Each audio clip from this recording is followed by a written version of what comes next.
S ಈ ಬಗ್ಗೆ ಇನ್ನಷ್ಟು ಮಾಹಿತಿಯನ್ನ ಪಡೆಯೋಣ. ನಮ್ಮ ಪ್ರತಿನಿಧಿ ಅಭಿಷೇಕ್ ನೇರ ಸಂಪರ್ಕದಲ್ಲಿ ಜಾಯ್ನ್ ಆಗಿದ್ದಾರೆ. ಎಸ್ ಅಭಿಷೇಕ್, ಈಗಾಗಲೇ ನೋಡಿರುವಂಥದ್ದು ಕಳೆದ 3 ದಿನಗಳಿಂದ ಕೂಡ ಉತ್ತರ ಕರ್ನಾಟಕದ ಬಗ್ಗೆ ಚರ್ಚೆ ನಡೀತಾ ಇರುವಂಥದ್ದು, ಇವತ್ತು ಕೂಡ ನಡೆಯುವ ಸಾಧ್ಯತೆಗಳು ಇದೆಯಾ ಅಂತ ಹೇಳಿ.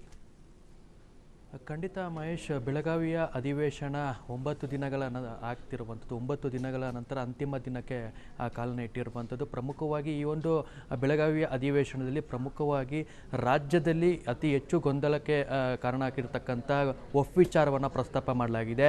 ಈ ಒಂದು 9 ದಿನಗಳಲ್ಲಿ ಪ್ರಮುಖ 3 ದಿನಗಳ ಕಾಲ ಏನು ಒಫ್ ವಿಚಾರವನ್ನು ಇಟ್ಕೊಂಡು ವಿಪಕ್ಷಗಳು ಒಂದೇ ಬಾರಿಗೆ ಆಡಳಿತ ಪಕ್ಷ ವಿರುದ್ಧ ಮುಗಿ ಬಿದ್ದಿದ್ರು. ಆ ಒಂದು ಕಾರಣಕ್ಕಾಗಿ ಸಭಾತ್ಯಾಗ ಕೂಡ ಮಾಡಿದರು.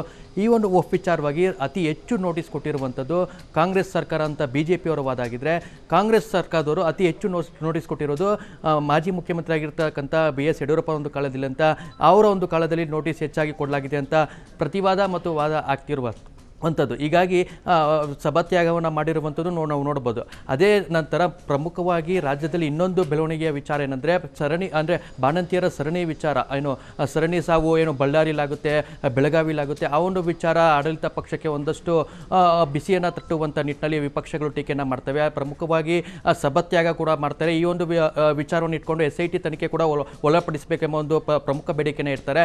ಇದಾದ ನಂತರ ಏನು ಉತ್ತರ ಕರ್ನಾಟಕ ಸಮಸ್ಯೆ, ಪ್ರಮುಖವಾಗಿ ಮೂಲಭೂತ ಸೌಕರ್ಯ ಆಗಿರ್ತಕ್ಕಂಥ ಶಾಲಾ ಕಾಲೇಜು ಅಭಿವೃದ್ಧಿ ವಿಚಾರ ಆಗಿರ್ಬೋದು, ರಸ್ತೆಗಳ ಡಾಂಬರೀಕರಣ ಆಗಿರ್ಬೋದು, ಏನು ಕುಡಿಯುವ ನೀರಿನ ಸಮಸ್ಯೆ ಆಗಿರ್ಬೋದು, ಪ್ರಮುಖವಾಗಿ ನೀರಾವರಿ ಯೋಜನೆ, ಕೃಷ್ಣಾ ಮೇಲ್ದಂಡೆ ಯೋಜನೆ ಆಗಿರ್ಬೋದು, ಮತ್ತು ಕಳಸಾ ಬಂಡೂರು ಯೋಜನೆಗೆ ಏನು ಕೇಂದ್ರದಿಂದ ಏನು ಅನುಮತಿ ಕೊಡಿಸುವಂಥ ನಿಟ್ಟಿನಲ್ಲಿ ರಾಜ್ಯ ಸರ್ಕಾರದ ಏನು ಸಂಸದರಿದ್ದಾರೆ, ಮತ್ತು ಏನು ರಾಜ್ಯದ ಸಂಸದರಿದ್ದಾರೆ ಮತ್ತು ರಾಜ್ಯ ಸರ್ಕಾರದ ಸಚಿವರಿದ್ದಾರೆ. ಆ ಒಂದು ನಿಟ್ಟಿನಲ್ಲಿ ಕೆಲಸ ಮಾಡಬೇಕಂದ ಪ್ರಮುಖ ವಿಚಾರ ಸದನದಲ್ಲಿ ಪ್ರಸ್ತಾಪ ಆಗುತ್ತೆ.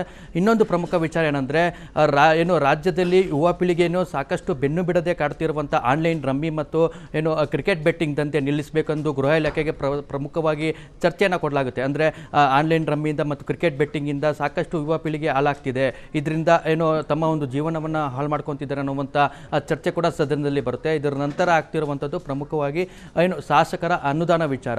ಏನು ಮೊನ್ನೆ ನಡೆದಂಥ ಅಧಿವೇಶನದಲ್ಲಿ JDSನ ಶಾಸಕ ಆಗಿರ್ತಕ್ಕಂಥ ಶರಣಗೌಡ ಕಂದಕೂರವರು ಪ್ರಮುಖವಾಗಿ ಶಾಸಕರ ಅನುದಾನಕ್ಕೆ ಹಂಚಿಕೆ ಆಗ್ತಿರುವಂಥ ಅಸಮಾಧಾನವನ್ನು ನೇರವಾಗಿ ಸದನದಲ್ಲೇ ಹಂಚ್ಕೊಳ್ತಾರೆ. ಈ ಒಂದು ಸರ್ಕಾರ ಏನು ಬಂದಾಗಿಂದ ನಾವು ಮೊದಲ ಬಾರಿಗೆ ಶಾಸಕರಾಗಿರ್ತೇವೆ, ಸರ್ಕಾರ ಬಂದು ಇದು 2ನೇ ಅಧಿವೇಶನ ಆಗ್ತಿರುತ್ತೆ, ನಾನು ಶಾಸಕನಾಗಿ ಕ್ಷೇತ್ರಕ್ಕೆ ಒಂದಷ್ಟು ಅಭಿವೃದ್ಧಿ ಕೆಲಸ ಮಾಡಬೇಕಾಗಿರುತ್ತೆ, ಈ ನಿಟ್ಟಿನಲ್ಲಿ ನನಗೆ ಯಾವುದೇ ರೀತಿಯ ಒಂದು ಅನುದಾನ ಬಂದಿರೋದಿಲ್ಲ ಅಂತ ನೇರವಾಗಿ ಒಂದು ಅಸಮಾಧಾನವನ್ನು ಹೊರಹಾಕ್ತಾರೆ. ಇದಾದ ನಂತರ ಮತ್ತೊಂದು ಬೆಳವಣಿಗೆ ಏನಂದರೆ ಶಾಸಕ ಯತ್ನಾಳ್ ಮತ್ತು ಸಚಿವ ಜಮೀರ್ ಅವರ ಭೇಟಿ. ಏನು ಪ್ರಮುಖವಾಗಿ ಒಫ್ ವಿಚಾರವಾಗಿ ಅತಿ ಹೆಚ್ಚು ಪಟ್ಟಣ ಹಿಡಿದು ಪ್ರತಿಭಟನೆ ಮಾಡಿರ್ತಕ್ಕಂಥ ಶಾಸಕ ಯತ್ನಾಳ್ ಅವರು ಸಚಿವ ಜಮೀರ್ ಅವ್ರನ್ನ ಅವರೇ ಕೊಠಡಿಯಲ್ಲಿ ಭೇಟಿ ಮಾಡ್ತಾರೆ. ಇದು ಸಾಕಷ್ಟೊಂದು ರಾಜಕೀಯ ಒಂದು ಸಂಚಲನಕ್ಕೆ ಕಾರಣ ಆಗುತ್ತೆ. ಮೇಲ್ನೋಟಕ್ಕೆ ಏನೇ ಇದ್ರೂ ಕೂಡ ಒಳಾಂತರದಲ್ಲಿ ಏನೋ ಒಂದು ರಾಜಕೀಯ ಒಂದು ಚದುರಂಗದಾಟ ಇದೆ ಎಂಬ ಒಂದು ಪ್ರಶ್ನೆ ಕೂಡ ಇಲ್ಲಿ ಮೂಡ್ತಾ ಇರುವಂಥದ್ದು.